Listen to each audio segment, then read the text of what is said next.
Update terbaru, kita ada Itaja Dragster. Cuba korang teka berapa cc dia. Kalau dia datang dengan color baru, dengan look baru, bermaksud cc dia lain lah. Ini antara motor yang kata motor track lah, ataupun motor GP punya look lah. Korang boleh tengok dia siap ada. Yang paling best motor ini, dia ada winglet. Bukan singlet tapi winglet. Singlet lain. So dia datangkan dengan frame dengan color fluorescent. Ini color fluorescent. Lepas tu meter dia pun dia dah bagi digital besar sikit. Besar sikit. Kalau boleh tengok lebih kurang muat lah untuk penampau orang. Kalau boleh tengok dia punya engine.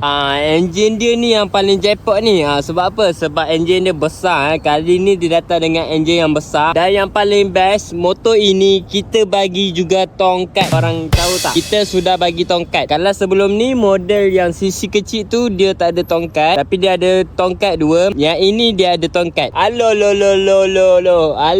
Korang tengok dia punya design daripada belakang memang cukup menawan. Ini antara motor yang boleh on road, tapi dia punya design sangatlah unik. Design dia sangat sporty, unik, elegan dan sedikit sesat. Ini gabungan warna putih, orange, warna fluorescent. Memang lawa. So ini kalau korang tanya motor ini daripada mana, korang boleh tengok ini color hijau, putih dengan merah. So menandakan motor ini daripada mana. Cuba korang teka. So signal kita jangan risau. Kita bagi lain daripada yang lain. Kita bagi dekat tepi ini.